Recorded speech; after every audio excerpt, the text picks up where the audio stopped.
Hello, humans. Hello, humans. Penny Kelly, Boston University.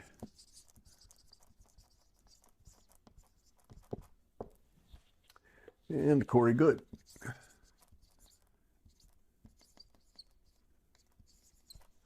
Yeah, that one shot. Okay, so we're coming into some, well, no, we're in strange times at the moment.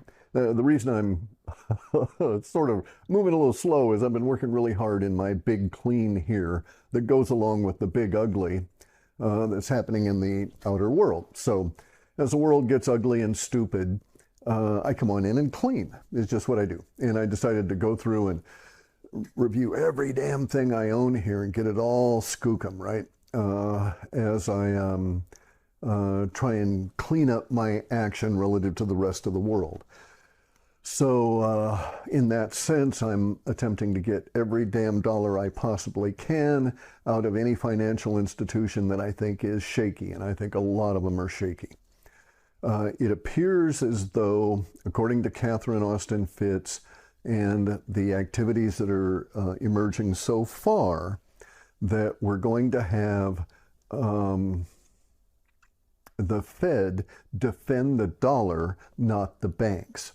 So last time, 2008, we had an issue, or we had the resolution of the crisis that was created by the mother weffers, the bankers at that time. The resolution of the crisis was the defense of the banks by raping all of the people in the United States through Congress and the bailout, right?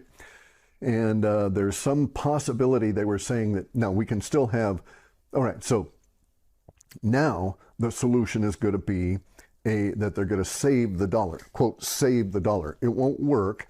They'll cause great amount of problems and troubles, but they will extend for some period of time, some marginal small amount of time, they will extend the usefulness of the Federal Reserve note, the FERN, against other fake currencies on the planet for some small period of time, and it'll end very abruptly, and they'll be fucked and done, right?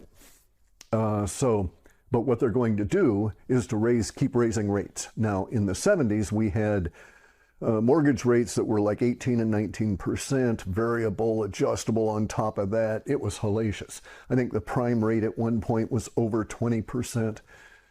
So, you know, serious damn problems on bleed out of purchasing value. That's why, along with that, in order to support that, that's why they shifted manufacturing offshore.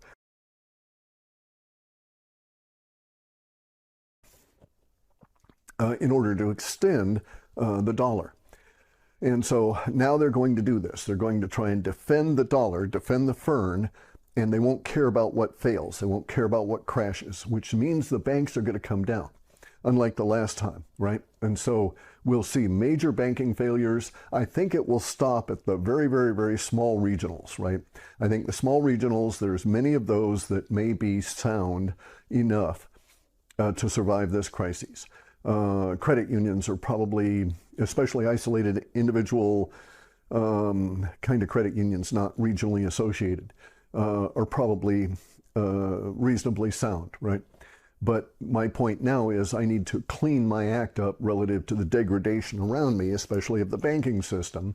And so I'm trying to get dollars out of the bank and put them into stuff that's effective, right? Like, so that's why I'm going through in this big clean and reviewing all my preparations, reviewing everything I've got. If something is marginal, I'm going to replace it, trying to get 15 years of life out of whatever material I have here, right? And so I'm proceeding on the assumption that I'm potentially going to be dealing with supply chain disruptions for on the order of 15 years. And many of the things I might want to acquire over those next 15 years may not be available. If they exist now and would be transportable through time through storage, then I'm looking at that issue right now.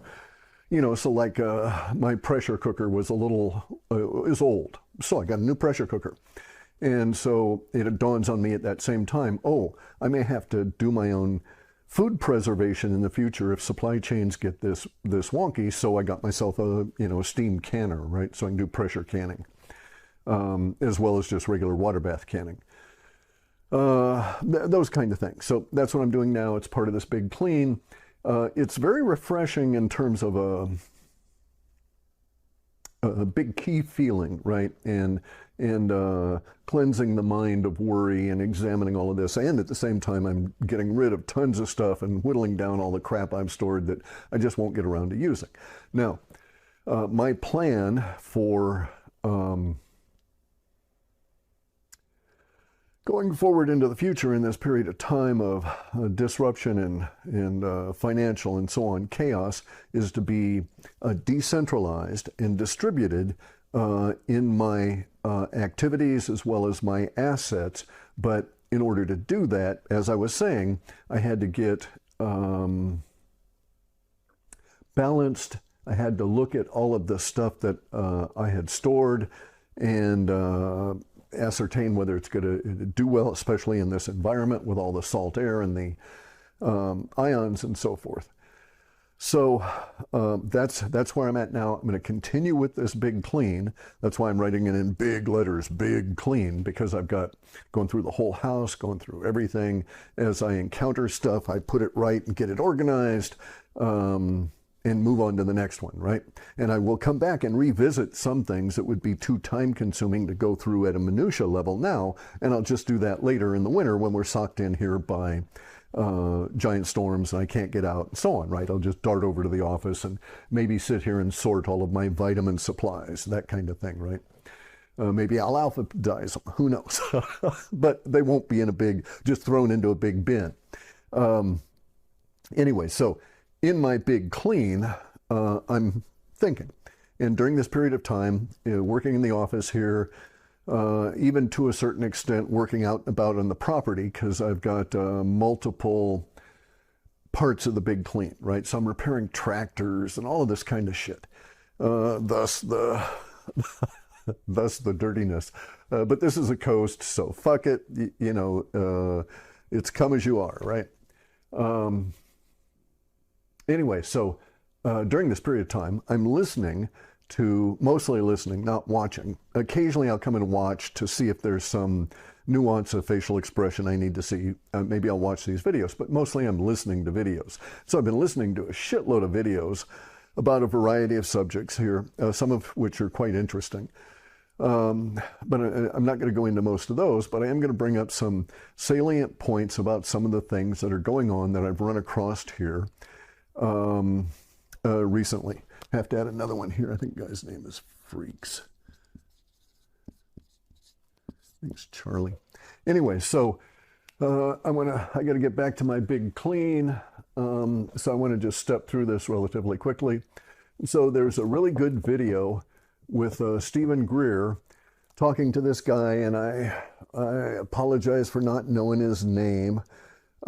He does Theory of Everything discussions on YouTube.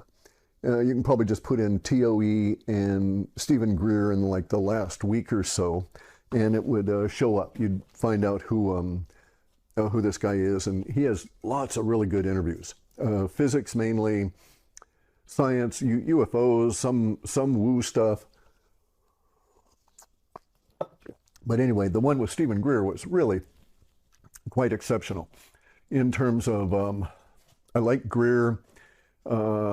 He's a controversial figure, aren't we all? And but I like listening to his voice, right? There is so much that is conveyed in the multiplicity of the depth of his voice. So I actually think, I could probably find out if I analyzed it, that I think he's got that same vocal condition that JFK had, where there were these two registers that were effectively missing, and it gave the tonal quality of his voice a very unique and powerful aspect. So I think Stephen Greer has something of that in his voice. But nonetheless, my point in dealing with him was, in bringing him up even, is that this is a woo-woo guy, right?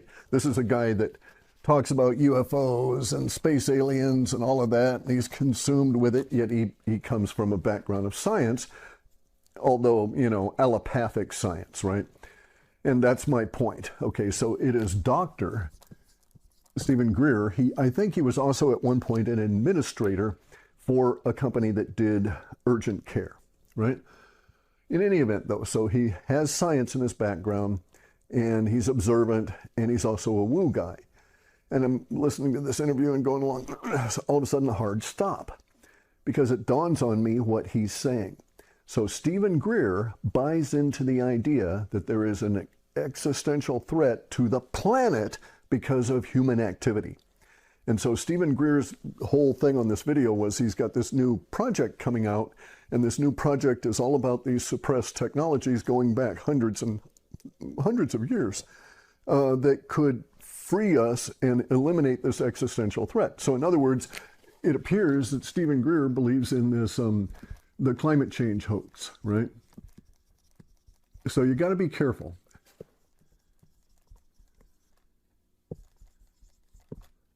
Because it is a hoax. There's no activity that humans are doing. So let me just stop and put it to you this way. Here, I'm going to have to do some quick little counts here. Hang on a second.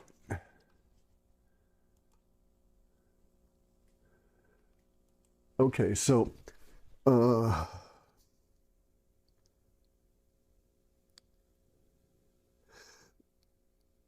amount of energy that humans use, all humans, on a year is less than the amount of energy that falls on our planet from sunlight alone in an hour. So our whole giant humans, all of our human energy use is nothing, truly nothing, compared to the energy that is falling on the planet. And so even if we were to use, even if we were to burn wood in the crudest possible fashion to get all of the energy that we use on the planet, we could not cause climate change in the sense that it's defined by the mother weffers, right? We're not going to harm the planet. There's no existential threat from humans. Humans our existence is constantly under threat, especially now with the mother weffers. I'm just pointing out here that in spite of Stephen Greer's analytical ability and his observational skills and conclusion-making skills, etc., he still has gotten suckered in by this. Now, I went to the trouble of buying all of the U.S. Weather Bureau's data going back fucking forever, for as long as there's been records kept here in the United States.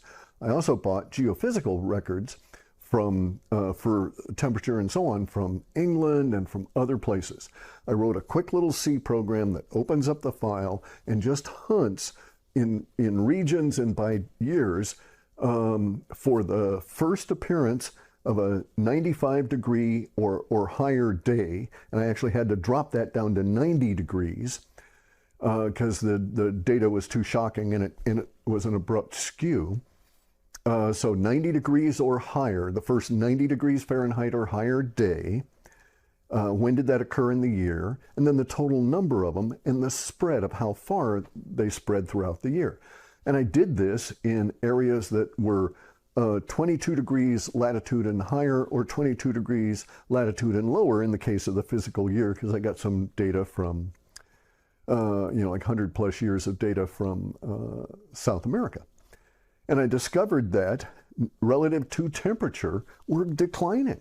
That it is true that we're not having as many 90 degree plus days on the United States, on North America, as we did 20 years ago. And even that, those 20 years ago, those number of 90 degree days was far less than we'd had in the 60s.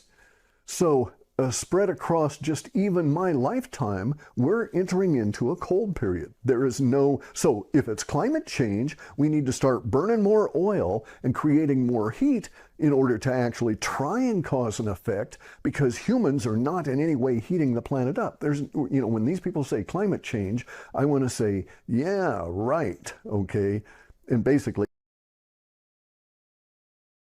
you're a tool of the mother weffers, and your mind's been corrupted. So I'm just pointing out that even the sharpest among us will have biases that allow us to fall into traps like this. And so part of the thing with yoga and Zen and all of this business is that you're supposed to maintain this plateau, especially with yoga, not so much with Zen, which is more about the experience in the moment. But with yoga, the idea is that this improvement through time, and the underlying idea of that, and to a certain extent Buddhism, is that you're going to get into a mental state that would prevent you from backsliding, so to speak, right? And falling into traps like this. So even though you're really smart and you're getting more educated and you know about UFOs and stuff, you still buy into the mother weffers idea of climate change because it is so pervasive and they're constantly dumping this shit on you. You can't get away from it. It's in the movies, it's everywhere. So my wife and I fight all the time because I will not watch movies with hidden agendas in them, especially when the agendas are not that fucking hidden. And all these movies on like Netflix are all about, climate change and apocalyptic weather shit and all this kind of crap, right? None of which can ever happen, and I'm not going to pollute my mind with that. So anyway, so point number one, Stephen Greer, the best of us fall into these traps, right? And you have to constantly watch yourself. I fall into this shit all the time. Usually it doesn't last very long. I don't make many conclusions off of it. Just too wackadoodle, I guess. Anyway, though, so that was that. Now, Penny Kelly. So Penny Kelly had a video out. I don't usually have time to watch all these videos, right? So anyway, Penny Kelly had a video out recently, and it's her look and see thing, right? Look and see thing. When she basically does what we can think of as a remote viewing, trying to see the future, which I think mostly you're just going to be probing your own mind and doing that without any kind of an external trigger or prompt or source. And it's a wasted exercise. This one was interesting because of something that I don't think she knew she said. Okay, so at 13 minutes into this look and see of hers, she talks about how the banks are going to be failing over this next period of time, and that they're going to come out and they're going to offer I don't remember, she said crypto or digital solution, but they're going to offer a solution that she accurately describes. And then she describes what's going to happen and people rejecting that solution. And she says it's not going to fly. Okay, so what the banks will proffer to us will not be accepted by the people. It will not fly. Now, I agree with her. Okay, so I'm not disputing what she's saying as a potential in this small, narrow regard to her look-see thing. All right, just the financial stuff. None of the rest of it at this point. And I haven't even listened to all of it, because I got more work to do. And you walk out of the building and you come back in and you miss some, and it's like, oh, I don't know where I was. I just stop it and go on to something else. Anyway, though, but I happened to catch her talking about banks and their solution and stuff. Now, the nature of this is that she describes in here accurately, she describes XRP. And then she says it won't fly. But she's been pimping XRP as being the solution to the SWIFT, or the solution, and supposedly, according to a lot of woo-woo people, it's going to go take off when the SEC drops their suit against it, which SEC and suits, it's just another huge ball of corruption wax. But anyway, and supposedly XRP is going to be a replacement for SWIFT. Now, bear in mind, okay, SWIFT is more than a money transfer thing. It has other capabilities in it, but it is primarily used for transferring money between the banks. So, a couple of things here. XRP only has one customer, and that's the banks. If the banks fail, there's nobody to buy XRP shit or use it. So it's not like it's real crypto. XRP has what they claim is a consensus algorithm. You can go and look at its code in GitHub. It's not a consensus algorithm, in my opinion. It is centralized. You can run nodes, but you're not really effectively adding anything to the mining potential of XRP because it's not really mined. It's doled out through this central system that is within the code. You can see it, right? And its only use is as a bank messaging system. So it's the third tier. Okay, so this is not Coke. XRP is not Coke in the marketplace here for banks. You know, the banks are not drinking XRP as Coke. They're not drinking XRP as Pepsi. It's not even Dr. Pepper. Okay, it's so far down on the chain. There's 3 above it trying to be replacements for Swift. All 3 of those above it are much better positioned and much better designed and all of that to actually do a replacement for Swift than XRP, in my opinion. So in my opinion, when you look at XRP, that's the Dr. Pepper, okay? Not even Dr. Pepper, it's Mr. Pibb, okay? Mr. Pibb Pop or some off-regional brand. And it's never going anywhere. But she accurately describes it and then applies this phrase of it will not fly and it'll fail. So she's saying her RV stuff is she's seeing these things crap out. And I don't think she realized that she described XRP, which she pimps. So, you know, you got to be careful about what all this, what people are putting out here on this kind of stuff. You know, and you shouldn't believe me on any of this. You should do your own damn research and not blame me when you get fucked up on stuff because you misinterpreted it. Okay, so Boston University has come out and they claim to have done an attachment of the spike protein to the in one narrow group, okay? And this 80% lethality is existent in a group of genetically bred vitamin D deficient mice. Okay, so here's the takeaway. These are not just regular mice. These are not mice you might catch out in the field or something. These are mice that are genetic experimental mice, and these guys are bred with vitamin D deficiency built into them. Okay, so that's all that is. Doesn't apply to humans at all. We're not mice. If you have vitamin D in you, the spike protein can't get into you in your mucous membrane areas by the vitamin D being used as a key element, a giant key in your immune system. And so you can't assume that these fuckers know what they're talking about. So a couple of other things here. The spike protein's earliest appearance is in the 1980s through the 90s in mad cow disease. Okay, and it showed up in the UK, actually Scotland, first.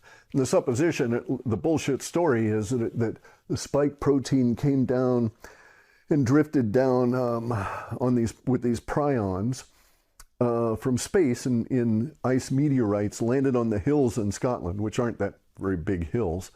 They're not really mountains, you know.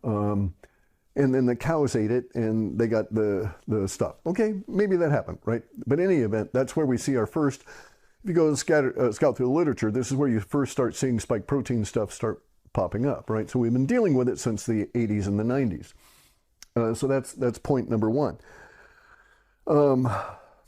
So the spike protein is deadly. And so that's where we're at now. There are new problems showing up with the, okay, so let me back up a second.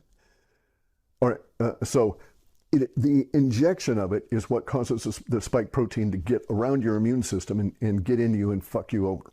That's causing a whole slew of problems now that we're seeing some really bizarre shit. One of the things that's now coming in is rapid onset blindness.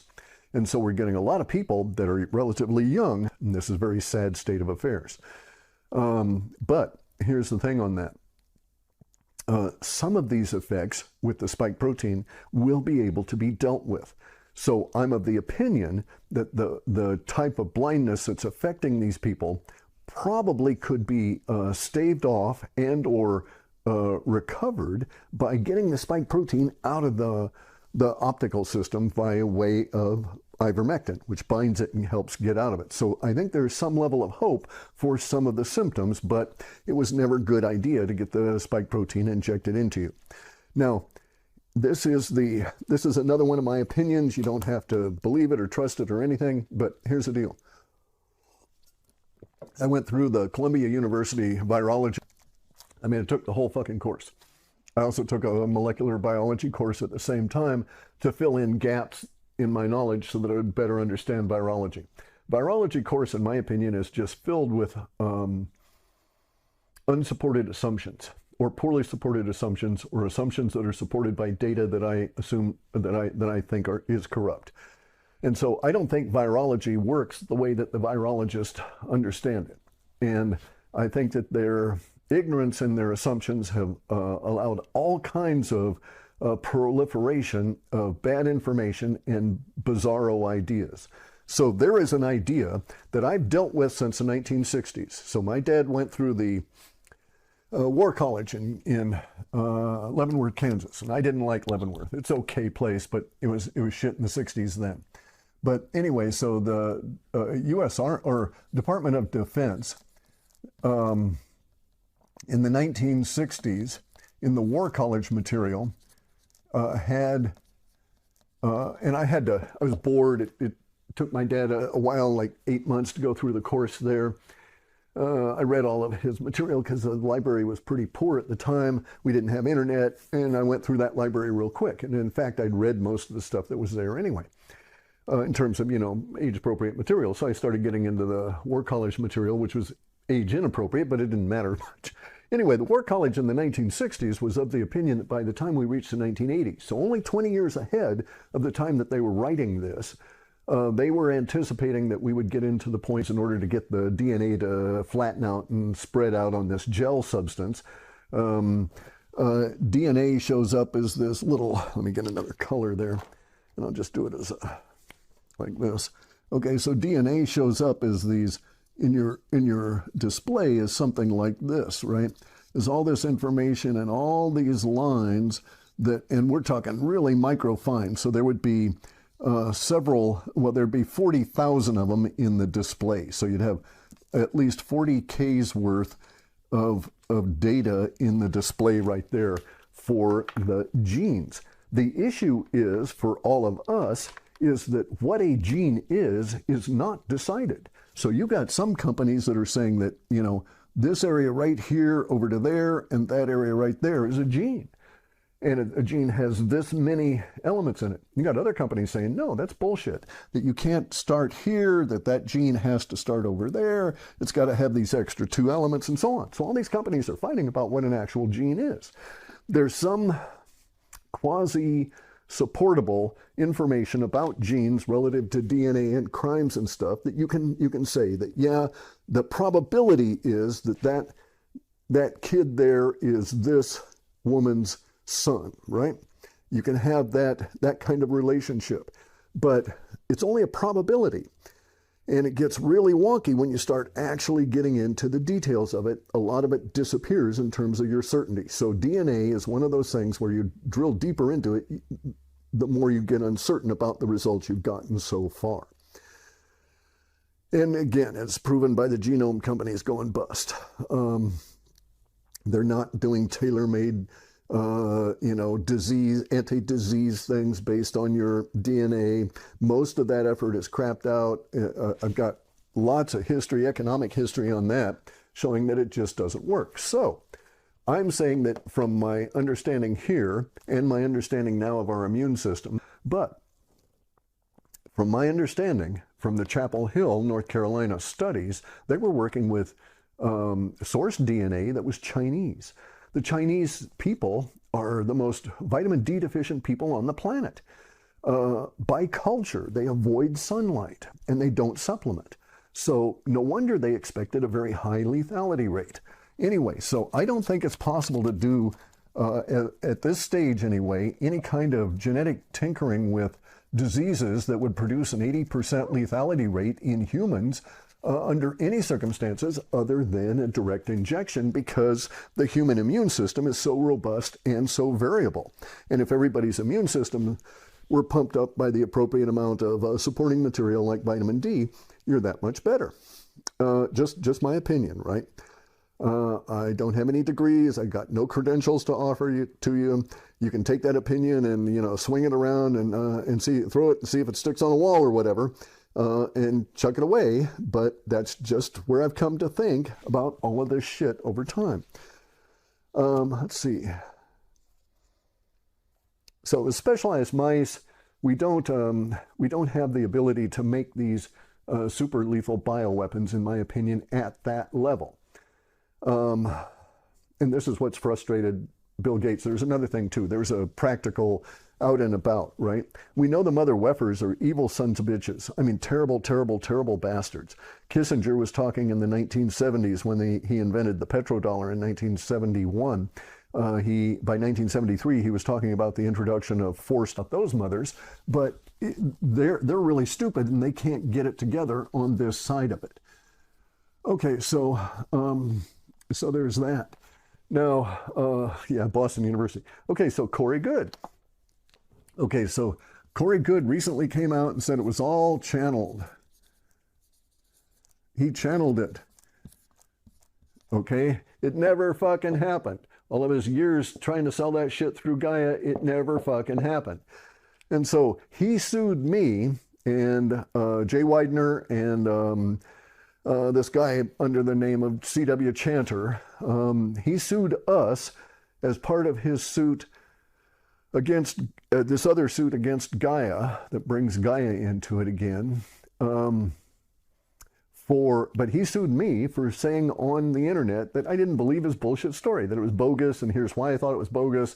And every time he brought it up, I would put out there, I thought it was bogus. And he maintained it was factual, and he told all of his supporters through Twitter and other social media that just wait, the sheriff's going to come and take away Clif High, he's going to take away Jay Widener, he's going to take away CW, and they're going to be run up on criminal charges after we prove these civil charges by a RICO, right? So he was telling his supporters that I was part of a criminal gang and he was going to have me arrested and so on through this RICO thing. I actually have in Washington State, I have the ability to sue him for slander and defamation, right? And may yet do so because I can do it as pro se, so it won't cost me anything. But here's the thing. This is my point. So now, it was 2+ years involved in the lawsuit that I was dealing with him over his bullshit information. It's bullshit. I mean, channeled, you cannot, basically he said it never happened, and it came out of him sitting in his living room. He's never been off the planet. He never went through time travel. He was never abused. He was never trained by the military, never had these bus rides. All the details are bogus. It was all channeled. Okay. Yeah, right. Anyway, but he sued me. He threatened criminal action. He brought a RICO case through its civil side against me. That's if you can't get the authorities to deal with a gang, you can sue the gang and under RICO bring out all the illegal things they're doing. And then at the end of your trial, when you win your trial, maybe even if you lose, but if you brought out a sufficient fact, then the authorities are placed in an interesting position, because if they don't prosecute, they can be prosecuted if you've already proved in court that these people were doing illegal things via a civil RICO case. And so then the law enforcement could bring a criminal RICO case, and that's what Corey was saying was going to happen to me. Plus, he sued me for $5 million, and he cost me a bunch of money through my being stupid. That was really my stupidity, because I hired an attorney. I should have just gone pro se right off the bat and gotten in there and just twisted his guts really hard. But my whole point about all of this is that I suspect that there's well over $1 million in legal fees involved in just the case that I was dealing with, to say nothing of the other case that Corey had to be deposed under, and in that deposition the other day said that he channeled it, that it didn't happen, it was channeled material. Okay, because he's got a court case against his former business partners, and maybe Gaia too. I haven't paid any attention to that one. And anyway, it's all about contractual shit. But in there, in deposition, he said it was channeled. So in my case, then, so should he apologize? Should he say, and it was all channeled material, I apologize to these guys that I sued erroneously, and I'm going to do everything I can to make it right with them? Yes, he very much should do that. But we won't get that from him because he's a fucktard. He's a, low intelligence, low information, low morals kind of person, in my opinion. And his actions, in my opinion, demonstrate this. But this is something I'm bringing up.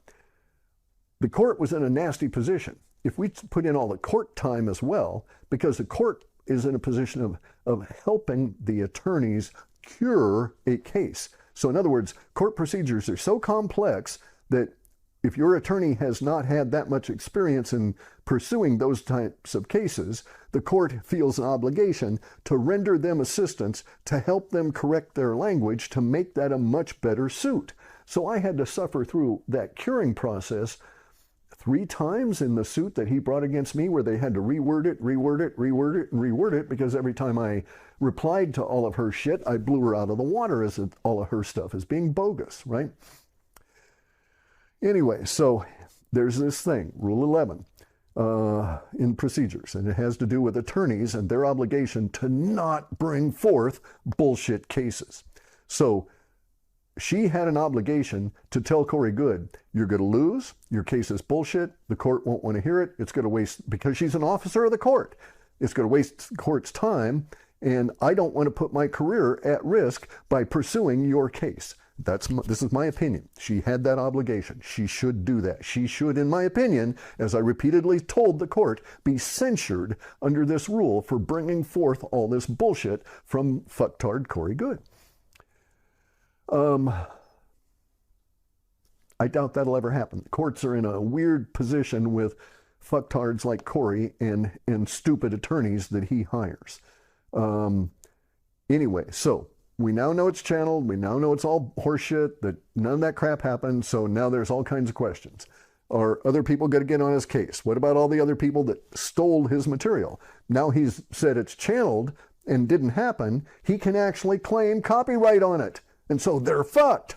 But he has to get up in court and said, I invented this and they stole it from me. Yeah, they stole it from me when they thought it was real and when I was maintaining a lie that it was real. But nonetheless, now I'm said it's an invention. I'm copyrighting it and claiming this, and they have to give me all the money they made off of it. He could do that.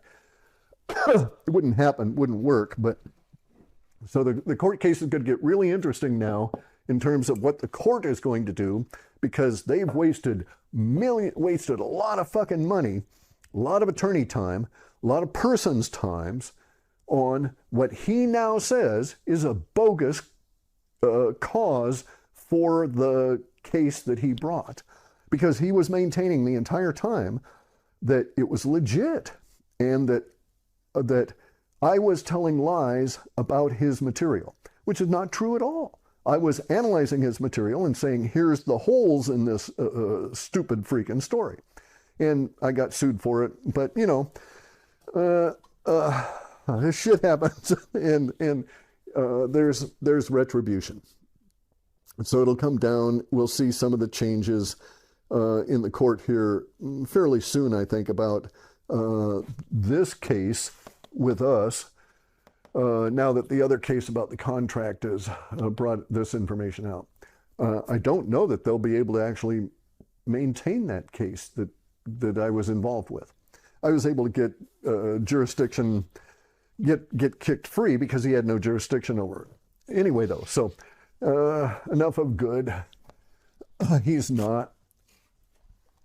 Anyway, so this last thing here is this guy, I think his name is Charlie Freaks.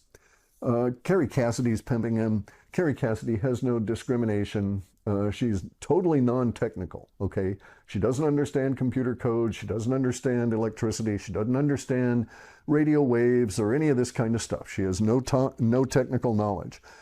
And she's supporting this guy, pimping him out. This guy is claiming that 5G towers have been turned into 432 hertz broadcast units by Trump and the Q team, okay? And so this is technically not feasible. There would be no point to this. Cell phones don't operate at this frequency. 5G is a very, very, very, very rapid frequency, thousands of vibrations per second, right? And this is 432 vibrations per minute, or per second. So the difference is like, you know, that versus this. And the machinery cannot do that, no matter what. The machinery can't do that. No matter what software you put behind the 5G tower, you cannot make it produce 432 hertz vibrations. The chips just won't operate that low. And so this is a freaky thing for old Freak to say, no basis in fact or any of that. So this is, I think he's another one of these disinfo guys. And there's a lot of them out there that are paid, right? So they're paid to be disinfo guys. So anybody pimping flat earth is paid to do so, or the majority of them are paid to do so by these, who the fuck knows anymore. I know it came out of the E-ring and the DOD in the 5th level. I know factually that that's the group that came up with the flat earth meme and put it out. Who's paying for it at this point, I don't know, but they are indeed still doing so. Anyway, guys, that's it. I got to do my big clean. I got to keep up on that. And I'll listen to some more shit. Maybe I'll do another video next week on all the other crap I'm listening to that makes no sense. But, you know, you got to watch out for your assumptions about anything. I'm wrong all the time. My assumptions get me into trouble. I got to go back and redo stuff and this sort of thing. But over time, you get to the point where you have fewer and fewer assumptions that have yet to be tested. They haven't been cleaned, right? That haven't been cleaned. So I've cleaned a lot of my assumptions, made the connections, made sure they were valid, you know, that sort of a deal. You have to do that continuously. So you're constantly educating now that we're into the overwoo, now that the Narradyme has fallen apart, and we're having to rebuild everything, rebuild science, rebuild academia, all of that. And so in that sense, it's going to be a lot of interesting work over the next couple of 100 years for everybody. I think that's about it. There's a lot more I can talk about, but it would just take up time and not necessarily add anything to today. You know, be healthy, keep your immune systems up. And, you know, we got to stop these bastards doing viral things. Anyway.